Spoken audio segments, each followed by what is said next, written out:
Good afternoon, everyone. Welcome to this afternoon's Executive Subcommittee of our Learning and Families Committee. Thank you, everyone, for coming, but particular welcome to our head teachers, Margaret from Inchview and Jackie from Kinlochranach.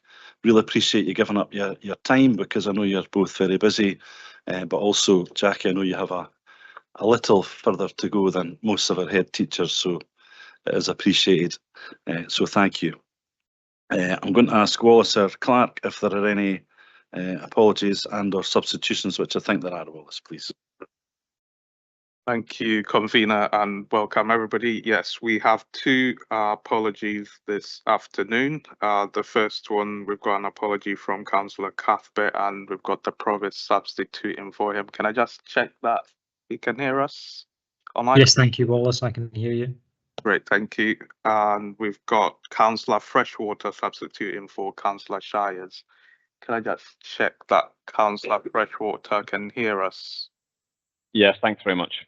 Great, thank you. Thanks very much, Wallace. We'll move on to declarations of interest. Has any elected member got any declarations of interest?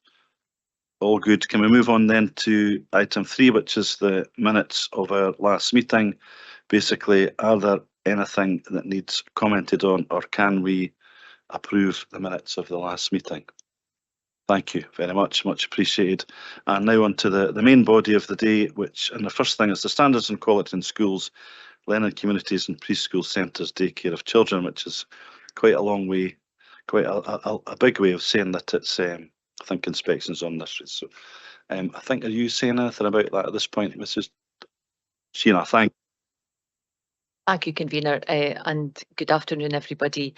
We have two reports in front of us. The first one, report number 4, relates to, as Convener has said, the standards and qualities in schools linked to inspections of our primary, in this case primary and associated ELC provision where appropriate. And we have two schools, Kinlochranach Primary School and Nursery Class and Inchview Primary. The nursery in Inchview was not inspected at the same time as the school under the new provision where we have the latitude, should there have been a care inspectorate inspection in an ELC provision in a school within a relatively recent period of time, then we are able to ask that it's only the school that is then inspected, so that colleagues are not overburdened with a range of external scrutiny provision undertaken in their establishments, and that was the case with Inchview. Jill Dugan, Service Manager for Primary, will say a few words of introduction, and between Jill and Margaret and Jackie and myself, we're happy to answer any questions that colleagues may have after we've heard from the Service Manager, and then in turn from each of the head teachers of the schools. Convener, thank you. Thank you, Sheena. Mrs. Dugan, please. Thank you. We're going to start with Inchview Primary, which was inspected in June 2024 in the week beginning the 10th of June. As you will know, Inchview is one of our city centre, Perth City schools. At the time of the inspection, Margaret Donaghy, head teacher, had been in post for 7 years and is supported by two deputy head teachers. The school roll at the time was 380 children, and they were arranged across 15 classes. There was a team of 7 inspecting the school, and as Sheena said, it did not include ELC but did include the ISP. The report was published on the 17th of September, and it was a report on the short model inspection, which covers the 2 quality indicators, 2.3 learning, teaching and assessment, and 3.2 raising attainment and achievement. And in both of those quality indicators, the school was evaluated as good on the inspection scale. As part of that inspection, the following strengths were identified in the school's work, and they were around the leadership of the head teacher. The head teacher, supported by senior leaders and staff, have established a very inclusive and nurturing ethos with strong relationships across the whole school, and all staff knowing the children very well. The children reported that enabled them to feel safe, supported and ready to learn. The use of data was highlighted as a key strength of the school, and senior leaders and staff used that well to plan interventions to meet the needs of all children. And there was a specific area highlighted around the support for children with English as an additional language. And that is really allowing children in the school to make the best progress possible. And the children were highlighted as a key strength of the school, very proud of their school. They value the opportunities they have to participate in a wide variety of experiences and activities. And throughout the report, the longer report, there is a real flavour of that strength of the school highlighted there. There were points for action, and so I'm going to pass over to Margaret to take you through the points for action, some of the work that has been done already and the impact that is having. Thank you, Jill. So the first main point for action was that staff should continue to improve the consistency of learning and teaching across the school. This will ensure that all children benefit from high quality learning experiences across all curricular areas. So we have, for a number of years, had a real focus on a professional learning offer through collegiate activities on improving various aspects of highly effective learning and teaching. For instance, looking at learning intentions, success criteria, differentiation and engagement. And this has resulted in greater consistency across all primary stages from P1 to P7. This session, our focus is on high quality feedback, looking at peer and self-assessment as well. As well as professional reading and research, we are structuring our work through the use of the Learning and Teaching Toolkit from Perth and Kinross Council, which has provided a range of resources and professional learning to engage and use at all of our collegiate sessions and in-service days. Staff will also continue to moderate all aspects of their work across in-house, across our local management group. And this session we are working with one of our comparator schools with a focus on writing, using the National Improving Writing approach and the work of Stephen Graham that we undertook last year to continue to raise attainment in writing and looking at a range of teaching strategies as well. This opportunity has enabled us to visit other schools, to team teach, to observe and implement new strategies and approaches. So working alongside the comparator schools has also helped us develop our data and the knowledge that we have around the information that comes from our assessment. We're also working on the Perth and Kinross Schools numeracy programme, and we're also looking at developing a skills framework from primary 1 to 7 so that skills being taught are explicit and links are made across all areas of the curriculum.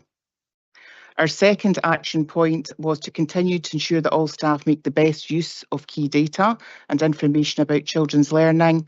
This will support staff to maximise the children's progress in literacy and numeracy. So making the best use of key data has been an integral focus for us on our school improvement journey for a number of years at Inchview. All staff have a very good understanding of achievement of a level, and this has come about through rigorous and regular tracking and attainment meetings, planning meetings with staff on a regular basis, and using the assessment information through moderation as well. The school has been supported by Eve Moran, our attainment advisor, and this work has resulted in us developing data on a page which allows the staff to see at a glance an overview of each individual class, outlining their attainment, their attendance, their additional support needs, free meal entitlement and pupil equity funding, etc. This has been a really supportive tool for us and has used in the planning process right from the very start of any planning that staff do to enable all learners to achieve their potential. And as a result, we have been able to target our PEF spend on a range of interventions and resources to ensure that we are closing the poverty-related attainment gap for all of our learners. We also have a rigorous assessment calendar and have made very good use of the data from each of the assessments outlined in it. Our teachers are then able to target groups and individuals for specific input and support and use a range of interventions depending on the information gleaned from the assessments. Our staff use the National Standardised Assessments as a diagnostic tool to help them group children or focus on specific aspects of curriculum and skills to ensure that children are at national standard. The third area for improvement was to look at our intensive support provision, where staff should continue to develop further their observations of learning and to ensure that children are making very good progress. Across the school, we've developed a learning and teaching assessment framework, which has helped us achieve this consistency in approaches from primary 1 to 7. We are now looking to embed this within the practice in our intensive support provision to ensure that all children are making very good progress.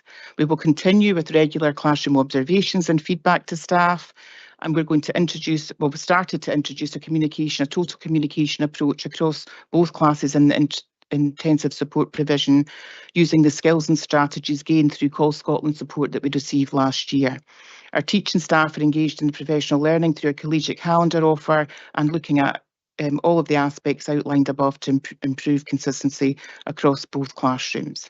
And we also are having a focus on accessing children in the ISP accessing mainstream classes when and if it is appropriate for them to do so.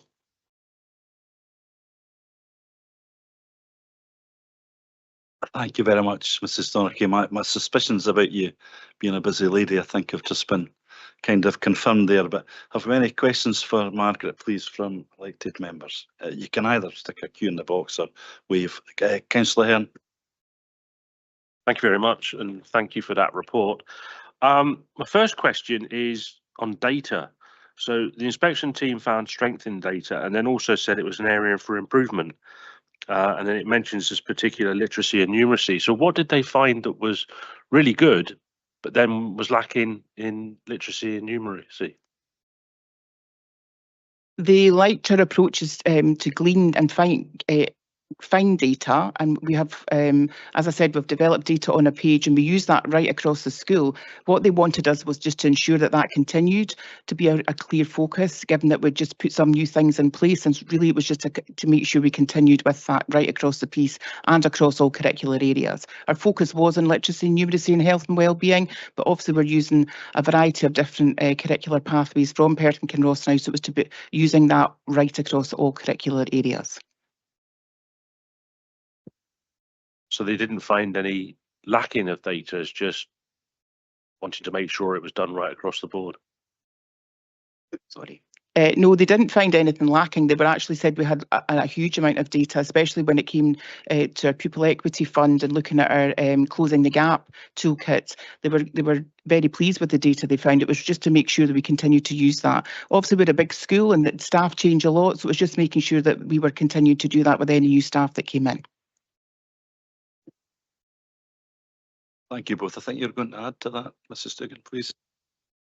Thank you. Just to add that one of the conversations that was had with the inspection team was around the demographic of the school and the fact that a lot of children come to the school in the middle of the year, some leave, and one of the things that was a real positive that came out of their observations of how the data was being used was how Margaret and the team were able to track movers and leavers and ensure that they were as on track with their learning despite joining the school at different times of the year. So they really liked that as well. Thank you very much. Vice Convener Frampton. Thank you. Can you tell us a bit about what opportunities the children in the ISP have to get involved in mainstream activities?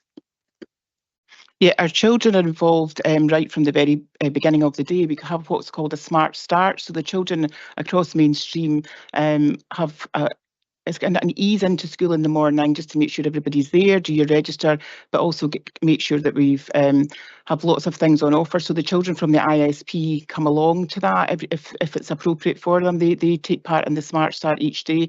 They also take part in various aspects of the curriculum depending on what's appropriate for them. It's very much on an individual basis. Sometimes we have groups, sometimes we have pairs going from each of the ISPs, but they're involved in all of their mainstream class trips. Anything where their mainstream class are going out and about, they're very much involved in that. Concerts, activities, things like that, they're involved right from the start. So the teachers in the ISP work with the teachers in mainstream, and when they're doing their planning, they have a focus right at the start of each block to make sure that the children are accessing when it's appropriate. Thank you very much. both. Councillor Carr's got a comment. I'm going to ask one question if there's no more, if that's all right, and it's just really conversational and it's to satisfy my curiosity. But often I hear about Inchview having a lot of, I know you've got a lot of English as a second language, and I hear various numbers. I don't know if you know off the top of your head how many different languages you have spoken. Yeah, we have 29 at the minute. Thank you very much. That was just to satisfy my curiosity, because that's a lot, and that must be a challenge in itself, but also an opportunity, I guess, for inclusive, you know. Yeah, it does sound like a challenge, but actually it's a very positive part of our school. The children come in and it's very much about immersing them in English as the language that we use, but the children very quickly pick up on English, and usually within 5 to 6 weeks of the children being there, that you're having really good conversations with them. But the staff are very skilled in that, and we're supported by the EAL team in Perth and Kinross to help us to do that. That's great. Thank you very much. That was what I was alluding to, but and failed miserably. So thank you for digging me out there. Councillor Bailey Ahern, I should say. Thank you. So I just want to expand on that question. So you've got the 29 languages, which is a challenge in itself, but how does that present even more of a challenge in the ISP provision? When you've got some children there that are really difficult to communicate with, probably, but the added problem with the language barrier probably makes it even worse. How do you cope with that? So obviously we have that total communication approach. So we're using a lot of visuals. The staff have access to a lot of IT, so they're able to communicate that way. So it's really just the same in the ISP as it is in the mainstream school, but we use whatever each individual child needs. So it might be through visuals, and it might be a communication aid that they use. So there's lots of things in place for communication as a whole, no matter the language. Thank you very much. Councillor Vice Convener Carr, a comment, please. Thank you. You've both actually stole my thunder on that one, really, because my comment was around the additional languages at the school. Having visited the school on a number of occasions and my close connections with Ukrainian children, of which are care experienced as well, and the challenges that would throw up. It was just a past comment on how impressed I was at how you were able to integrate so many into the school and provide the level of support and still come up with an excellent report as well. So it was just to pass, I suppose, our gratitude on the support work that's done in the school. Very impressive. Thank you. Thanks, Vice Convener Carr. Councillor Barrett for a comment, please. Thank you, Convener. I'd just like to pass on my thanks to Margaret and all of the team for the good work which is demonstrated by this report at Inchview in the face of many challenges and opportunities regarding language, joiners and leavers, poverty and additional support needs. Having had some involvement with Inchview over the years, I know there is a very strong focus on the use of data, and I'm glad that's been recognised, and also the development of the teams right across the school. And I just look forward to further progress. Thank you all. Thank you, Councillor Barrett. Just a last opportunity here for questions or comments before we kind of sum up. But if there are none, I'll just like to echo really what Steve and Liz have already said. I think after a few years, you kind of learn to read between the lines of these reports sometimes, and I think when it says continue to do this and continue to improve, what that really means, I think, is that you're doing it already, but don't get complacent about it. That's what I kind of took from when I read the report. And as I often say at our executive subs, it is a high bar, quite rightly so, because it's quite right as society, if you like, that we demand high standards of our schools. So when you get two goods, that is impressive, I think. So just to echo Steve and Liz and everybody else in the committee, just thanks to yourself, but also to your staff, your teaching staff and your support staff as well, because I know you have a lot of support staff as well as a lot of teaching staff. So if you can take our thanks back to them genuinely. So I think in this committee we don't just say that for the sake of saying it, we do mean it. So please make sure that that thanks from all of us is passed on. Thank you, Mrs. Donachie. Thank you. Mrs. Dugan. Thank you. The second report today is for Kinloch Primary School, which was recently inspected as well and recently published. And so at the time of the inspection in Kinlochranach, the school had a roll of 22 children overall, 19 in the primary and the rest in 3 children in the nursery class. Mrs. Jackie Sinclair, the head teacher, had started in school in April 2022 and had been in post for 2 years. Mrs. Sinclair had been teaching the P1 to 7 class up until 3 weeks prior to the inspection, when a new class teacher had been appointed to the school as well. The inspection was a full model inspection of the primary and nursery, and also included a health and nutrition inspection, which meant there was a team of 5 in the school during the week of that.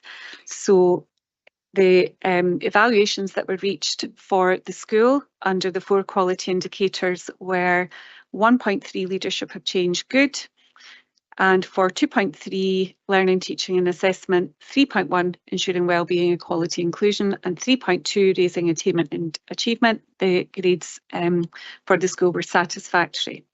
For the nursery at 1.3 and at 3.2, so 1.3 leadership of change and 3.2 raising attainment and achievement, the evaluations were good, and 2.3 learning, teaching and assessment and ensuring wellbeing, equality and inclusion at 3.1 were very good. So 2 goods and 2 very goods. And a number of strengths were highlighted throughout the report, but the key strengths within the letter were around the first one, the well-directed and effective leadership of the head teacher, who has a nurturing and aspirational vision for all children across the school. The strong sense of teamwork and positive relationships across the school and nursery community, the importance given to emotional well-being across the school and nursery, and that work is really supporting children in terms of understanding and talking about their feelings and emotions. Practitioners in the nursery were highlighted for offering high quality learning experiences for children, actively seeking and acting upon children's views and interests to develop and plan for relevant learning.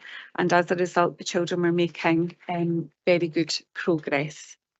There were some additional areas of good practice highlighted around the head teacher's use of local authority data and the use of PEF. I will pass to Jackie, who will take you through the areas that were identified for improvement and the progress that is being made with those. Good afternoon. So the first main point of action that was highlighted was that teachers should continue to improve learning, teaching and assessment. They should ensure children experience well-paced learning experiences that are matched carefully to their needs. So this year we've continued to embed guidance from the Circle document across the school to ensure learning environments meet the needs of all learners and promote inclusive learning. Due to an increase in pupil numbers, we've changed from a P1 to 7 class to a P1 to 3 and a P4 to 7 class. And this has given us the opportunity to redesign the learning spaces to suit the particular needs of the pupils that will be using them and to ensure that pupils have access to appropriate resources to support their individual needs at all times. We've been using the Circle participation scale to identify areas that could be improved to support individual children and have made adaptations based on these findings. This has led to improved behaviour for learning, engagement and progress in outcomes for those individuals. As a head teacher, I am supporting with planning to ensure there is clear differentiation in learning progression, and we're using the PKC progression pathways to aid the planning of support and challenge. This support has led to an improvement in the engagement of our older pupils, who are now more able to discuss their own learning targets, which they've co-created with their teacher using pupil-friendly versions of the progression pathways. I'm also supporting teachers through team teaching and modelling to demonstrate pace, challenge and behaviour management. This term I will be conducting lesson observations and using these to identify where support is needed to improve engagement and progress further. Professional learning has also been planned to address other areas highlighted within the report, for example, higher order questioning. The second point for action was that staff should improve approaches to develop children's understanding and appreciation of equality and diversity. This should support all children to understand and value what makes us different. This year, we've put a calendar in place to ensure we are celebrating a wide variety of international days to raise awareness of different cultures and beliefs. The children are kept up to date with current affairs through the use of whole school assemblies and discussions about what they have seen or heard on the news. Our religious and moral curriculum continues to cover a variety of religious beliefs and cultures. The children continue to show a growing understanding of other cultures, races, religions and beliefs. In addition to this, we have invested grant funding into purchasing a wider range of reading texts that are suitable for all ages, which specifically show the achievements of a diverse mixture of individuals throughout history. Our children are also very aware of the United Nations Convention of the Rights of the Child and Learning for Sustainability. But what we're now working on is making these links more explicit within the context of their everyday learning. We will also be holding a parent workshop next term on the rights of the child with help from our pupil council, who are responsible for raising awareness about children's rights across our school community, and they've previously led assemblies on this to other children.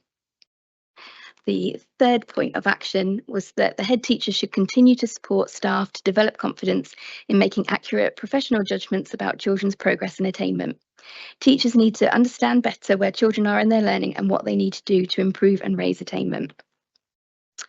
So to ensure that my staff are confident and accurate when making judgments about progress and attainment, I've planned a series of moderation sessions. Our in-school moderation has been designed to focus on the planning, assessment and feedback cycle. So far, these sessions have helped to identify areas of support and professional development, which in turn has led to clearer learning intentions and differentiated success criteria for pupils.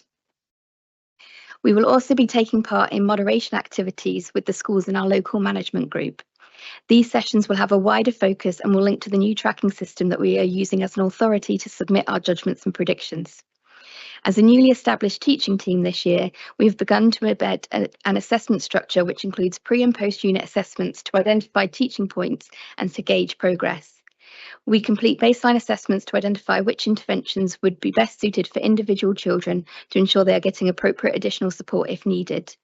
There is also ongoing assessment in all lessons, and teachers respond to this both in the moment by adapting what they're doing in the lesson and by adapting future planning. And the final point for action was that practitioners and teachers should work more effectively across early level to further develop play-based approaches to learning. This should ensure greater continuity across the nursery and school. So our ELC practitioners are very skilled and they have been supporting the development of play within the primary classrooms. And we have arranged weekly transition sessions for our P1 pupils to access play in the ELC. We have continued to use pupil voice to design play opportunities in the primary classes and continue to document their play-based learning in a floor book and individual play passports. We are continuing to develop play practice in the P1 to 3 class to ensure there is the right balance between child and adult-led play. And then in addition to the points already mentioned, we're also going to be looking to introduce progression pathways for meta skills, outdoor learning and digital skills, which we will be using to inform differentiation in planning and for tracking progress in these areas. Thank you. Thank you very much, Mrs. Sinclair. A lot in there as well, so thank you. Any questions for Jackie Baileyhan?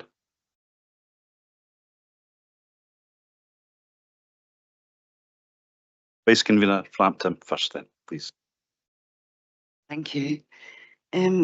One of the strengths that's in the report is the importance to emotional well-being in the school. Can you tell us a wee bit more about this work? So when I first joined the school, it was an area that I identified that we really needed to work on. We had quite a few children that were dysregulated and children weren't able to particularly speak about their feelings very clearly and what was happening for them. So that was my first point of action, because children need to be in the right place emotionally to learn before we can get any learning going. So we purchased a commercial programme that we used to hang everything off of, and we've worked one-to-one with individual children to help them to be able to identify what's happening for them and therefore be able to select the correct regulation strategies for themselves, which in turn has then led to a much calmer environment for everyone, and then that discussion is now more open with all children. Thank you. Billy Hen. Thank you. Can I ask first, just to clarify, was the split to P13 to 47, was that as a result of the inspection, or was that going ahead anyway? And so that was due to go ahead anyway, because we had reached the point of pupil numbers that we were then able to, with the staffing structure, be able to go to 2 classes. Brilliant. So that in itself would have helped the 4th bullet point, because you've split it and then there's more attention there to the 1 to 3 levels. Can I just ask about the 3rd one, which is the head teacher continues to support staff to develop confidence in making accurate professional judgments about children's progress and attainment? And can I ask why they picked that up, what they had seen that made them make that comment? So there was quite a lot of discussion about the tracking and judgments made about children's work during the inspection. So the tracking data that they saw was based on predictions and also included our stretch aims. And they wanted to see a way of viewing where the children were in that moment. So if they weren't to be receiving any interventions or have any additional support, where did we realistically think they would get to without that? So they wanted to see kind of in the moment data as well as our prediction based data. So that's another part of our quality improvement planning for this year, is looking at how we can have that tracking as well as our predictions, so that we can know where they are in the moment. Thank you very much. I had a couple of questions as well. I was intrigued when I was up last Wednesday and you touched upon it there about a workshop that would also involve parents, which I think is really important. But it kind of struck me that it was almost like you were very good in being polite about it, but it felt like it was a 3-line whip to parents. So, which is good, but I did chuckle silently to myself. So I don't know whether it's because you're in a very close-knit village, I suspect, whether that helps parental engagement, or just your thoughts on that in a broad sense, I suppose. I think it's really important to have parental engagement and making them aware about what we're doing within the school. So, for example, that was talking about the United Nations rights of the child, and that's not necessarily something that parents would have that much of an awareness about. So it's about getting them in and hearing it more from the children than just me standing in front of them, so that they have that greater awareness of what we're promoting in school, the rights that the children actually have in their everyday lives, so that they can help the children to understand that and take that into the world with them, and having them as part of our community. It can be difficult sometimes in the rural setting to have parental sessions, because we do cover such a wide area, so it can be difficult for parents to be able to attend. So we're looking at as many different ways of doing things so that we can get as much parental engagement as possible. That's grand. Thank you very much. It was certainly meant to be complimentary, my question, not critical, just to be clear on that. And thanks for your hospitality last week. It was appreciated. Any more questions for Jackie? Or comments then at this stage? Yeah, of course. Thank you, Convener. I'm realising that I omitted in my introduction to draw people's attention to one of the appendices that relates to the school inspection papers. And colleagues will remember at the last executive sub-meeting that Councillor Cuthbert had asked for the table that has the overview of all of the inspections, which had been omitted from the paper. And we think the reason it had been omitted was there were actually no school inspection reports came the last time, and so this appendix was not there. But ordinarily, page 25 does come to exec sub, and it dates back to 2016-17. So we have always, in a cumulative way, just provided that breakdown of the evaluations for our ELC and our primary settings. And what I would just caution is that all of these, and it's a similar thing in relation to the report we're actually coming on to discuss, is that sometimes effective and useful comparison can't be made between evaluations of some of the quality indicators at this point compared, for example, to 2016, 17, 18 or even 19, because they will have changed in terms of the bits that are actually being evaluated. But it was really just to say that ordinarily that table is there. It just happened not to be included the last time. So apologies that that was omitted, but it's here again today. And one final thing, I think, if I may, convener, is I think we've had really interesting two schools coming together. So one of our biggest, if you like, inner city primary schools with an ISP and an ELC provision and significant addition, English as an additional language provision. And then one of our most rural and indeed remote schools in Kinlochranach. And you would think, my goodness me, very, very different. And yes, they are. And yet fundamentally, so much is the same in terms of good quality learning and teaching will make a difference in both of these schools. And Jackie, if it's any consolation, it's sometimes challenging, regardless of the setting, rural or otherwise, to have the kind of parental engagement that you would always hope for very good reasons, actually. And that's why that creativity that you've displayed and that Margaret has displayed over the years is really effective in terms of engaging parents in a whole load of different ways that doesn't necessarily mean they have to be physically in the building. So I just thought I would say that, convener. Thank you. Thanks very much, Sheena. And again, just to underline, it felt to me like it was an impressive, assertive, but respectful tone that you gave to the parents. It was like, you should really come into this. So I was intrigued by that.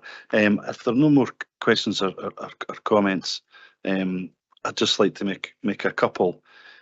And I think it's important to recognise that, and I'm putting this in a comment because I don't want to ask you this question, put you in an awkward position, but it felt like it was quite a full-on inspection for a relatively small, rural, remote school.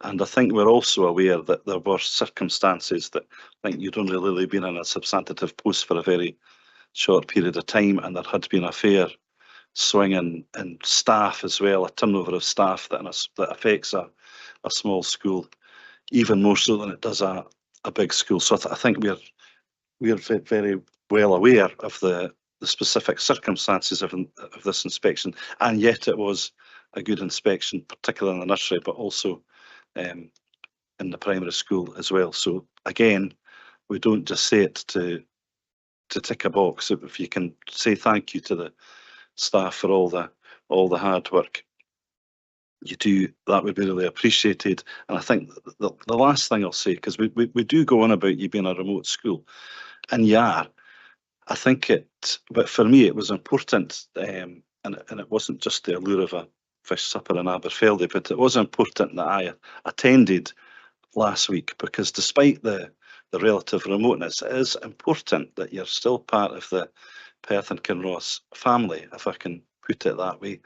And so it's nice to have you here just for that very same reason. So thank you for coming along today, and thank you to you and your staff for your continued efforts. It's appreciated. Thank you. At this point, and don't feel you have to both leave, but you're welcome to, and I will ask the rest of the committee for questions on if there are any, on the broader tables and paper at this point. But thanks very much for coming along.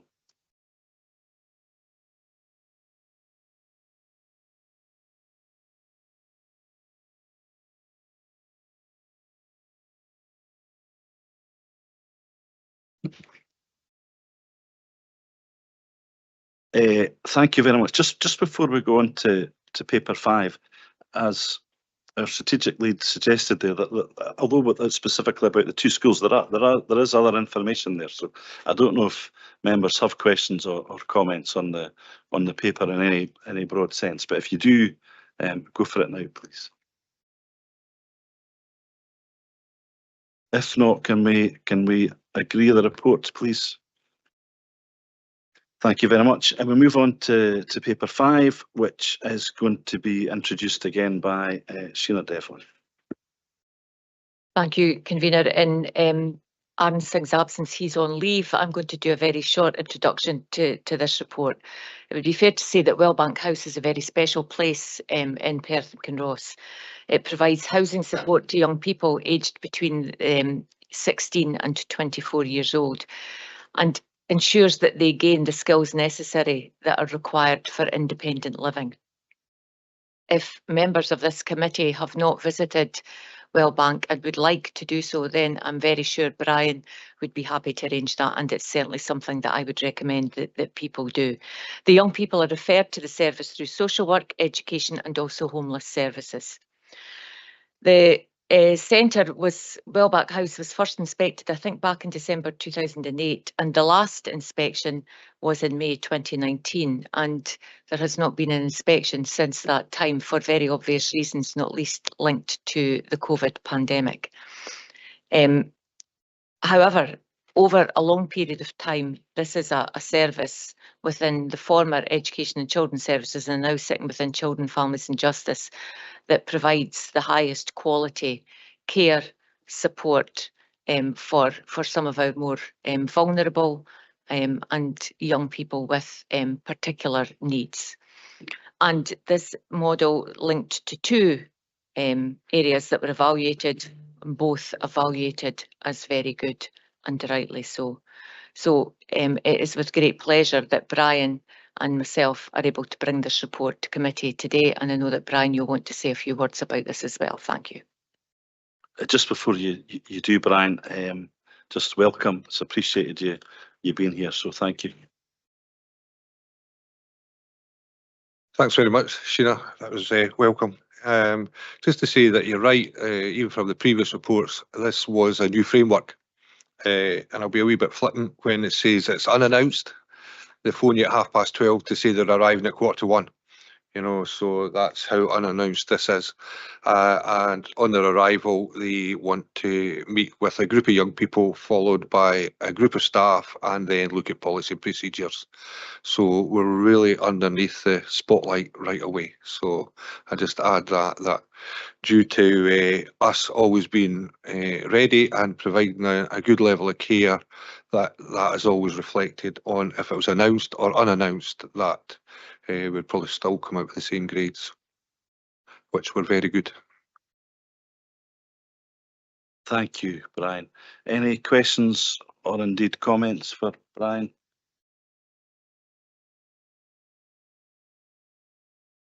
Bailey Hearn, comment, please. Yeah, I'd like to have a comment on it. I haven't got a question as such because I think it is a very good report. I have to admit I haven't been there, and I will rectify that after this committee to try and arrange a time to go and see it. There was quite a few things that struck me on this about, especially on how well to support people's well-being. I like the story about the person who went fishing, caught it, and even cooked it afterwards. That's quite unusual as well. So that was good. No, I just want to say, for somebody that's come across Wellbank House, which is quite strange because it's in my ward, so I didn't actually understand entirely until I've seen this. Excellent report, and definitely looking forward to going and have a visit. Thanks very much, Bailey Hearn. Often these things do come under the category of, as a local elected member, it's such an undefined, wide brief that often things do just slip under the radar, and that's true of us all. So that's just part of life, I think. But I think with Brian's blessing, I think as a committee, we might even just stick a date or 2 in the diary at some point so that we can all visit. The 3 of us have visited, and it is impressive, frankly. I've been in professionally 2 or 3 times as well for a variety of reasons, and it is the most impressive of establishments, that's for sure. I was very lucky, as you know, to have the benefit of the footballing skills of a couple of the unaccompanied asylum seekers that were there for a while, and it was just really lovely. So quite happy to organise that. Councillor Barrett, do you have a comment, please? Yeah, I just wanted to add to what Chris said, just welcoming this evaluation as very good for both support and wellbeing of residents and the team as a whole. And just want to thank Brian and everyone involved for their care of our young people. I do have a young friend who referred herself to social services a few years ago and moved to Wellbank House and had tremendous support, played sport for Scotland, and she got married last year, and that was absolutely the right thing for her. So they do make a tremendous difference to our young people. Thank you. Thanks very much, Councillor Barrett. If there are no more comments, I just want to underline again, we say it, but thanks, because I know the staff there do a fantastic job, and the people that the client base, that's not the right phrase to use, but yeah, the people who are written in Wellbank House, sometimes for quite a long period of time, that are looked after at the time when they're most vulnerable, and they're looked after exceptionally well. So it is a very impressive establishment, and the report, we knew that, the report just backs that up. So thank you, much appreciated. If there are any questions again or comments on the broader aspects of the paper, we'll hear them now. Otherwise, can we agree that report as well? Grand, thank you.